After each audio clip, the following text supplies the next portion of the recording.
Hello guys, আসসালামু আলাইকুম। Welcome back to my channel vlog by Kazi Hira. তো আজকে চলে আসলাম আমি মজাদার দুইটি রান্না নিয়ে।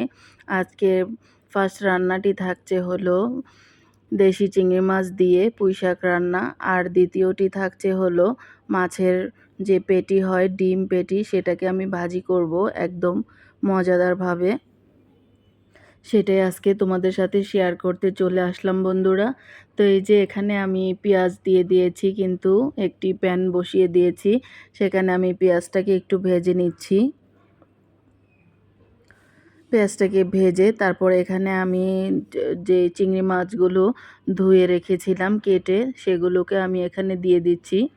চিংড়ি মাছটাকে একটু ভেজে নিব। আর চিংড়ি মাছটা খুব সুন্দর ছিল আজকে, দেশি চিংড়ি মাছ, একদম অরিজিনাল।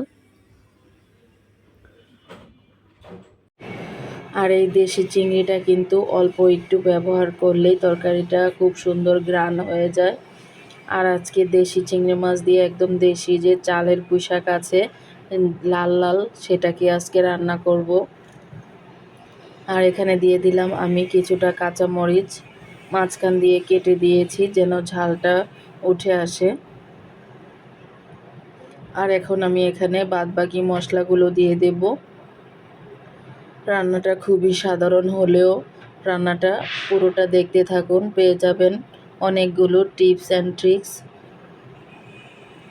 তো এখানে আমি দিয়ে দিলাম স্বাদ মতো লবণ, হলুদের গুঁড়ো, ধনিয়ার গুঁড়ো আর হলো মরিচের গুঁড়ো। যেহেতু চিংড়ি মাছের তরকারি, আমি এখানে এতটা বেশি ঝাল দিব না। আর শাকের তরকারিতে কিন্তু একটু ঝাল কম দিলেই ভালো হয়। এখানে আমি কাঁচামরিচ দিয়েছি, সেটাতে ভালো ঝাল উঠে যাবে। আর এখন এগুলোকে আমি সুন্দরভাবে কষিয়ে নিচ্ছি। দেখতেই পাচ্ছেন কতটা সুন্দর হয়েছে মশলাটা কষানোটা। তো এই যে এখানে কিছু আলু আমি সিদ্ধ করে হাত দিয়ে ভেঙে দিয়েছি। কেন দিয়েছি বলুন তো বন্ধুরা, এটাকে কিন্তু আমি তরকারিটা একদম ঘন হয়ে যাবে এই আলুটা দেওয়াতে। আর পুঁইশাক কিন্তু পানসা পানসা থাকলে একটু মজা লাগে না। এখানে আমি আলুটাকে ভেঙে দিয়েছি, তার মানে তরকারিটা অনেক ঘন হবে আর খেতে কিন্তু সুস্বাদু হবে।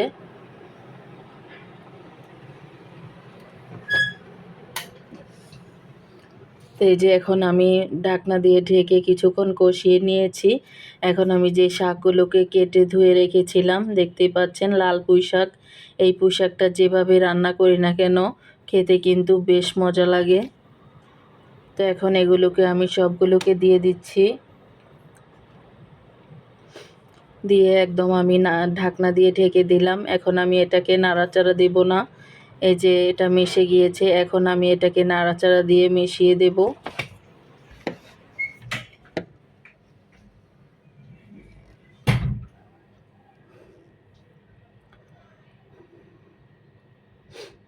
কতটা সুন্দর এবং লোভনীয় হয়েছে আমার এই পুঁইশাকের তরকারিটা।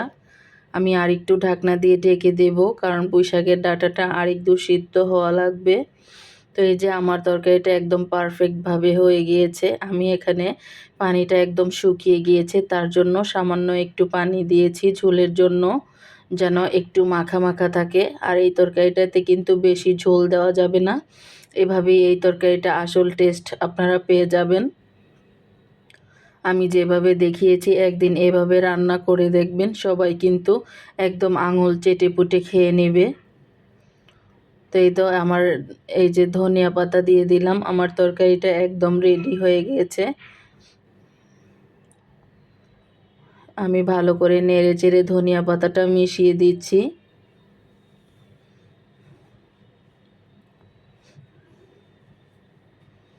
তো বন্ধুরা, যারা একটা লাইক দিতে ভুলে গিয়েছেন, প্লিজ একটা লাইক দিয়ে ভিডিওটি কন্টিনিউ করবেন। তো এখন আমি চলে আসলাম, এই যে একটা প্যান বসিয়ে দিয়েছি চুলায়। ননস্টিকের যে তাওয়াটা, সেই তাওয়াটাই আমি বসিয়েছি আজকে। এখানে আমি দিয়ে দিলাম কিউব করা পেঁয়াজ কাটা।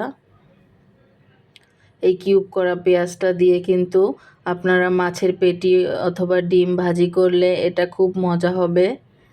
আর খাওয়ার সময় পেঁয়াজটা যখন আস্তে আস্তে থাকবে, সেটা অনেকটা টেস্ট বাড়িয়ে দেবে আপনার খাবারের।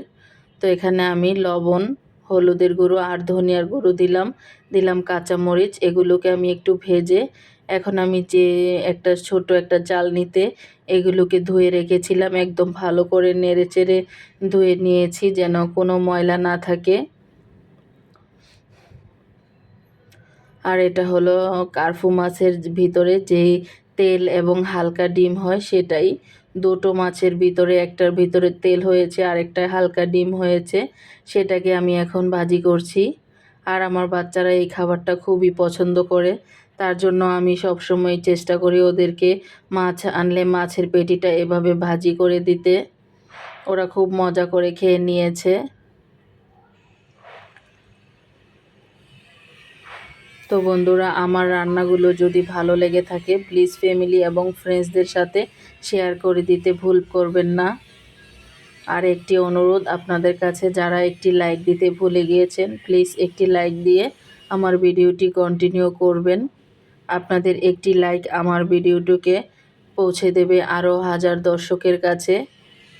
আর আপনাদের একটি কমেন্টস আমার কাছে খুবই গুরুত্বপূর্ণ, আমার পরবর্তী কন্টেন্ট তৈরি করতে আমাকে সাহায্য করবে। তো যারা নতুন আছেন প্লিজ আমার চ্যানেলটি সাবস্ক্রাইব করে পাশে থাকা বেল আইকনটি অন করে দিবেন। এতে করে আমি যখনই কোনো নিত্য নতুন রেসিপি নিয়ে আসি আপনার কাছে সবার আগে নোটিফিকেশনটা চলে যাবে। তো আজকের মতো এখানেই বিদায় নিচ্ছি, দেখা হবে নেক্সট কোনো ভিডিওতে। এরকম আরও সুন্দর সুন্দর ভিডিও পেতে আমার চ্যানেলটি সাবস্ক্রাইব করে পাশেই থাকবেন। আল্লাহ হাফেজ, আসসালামু আলাইকুম।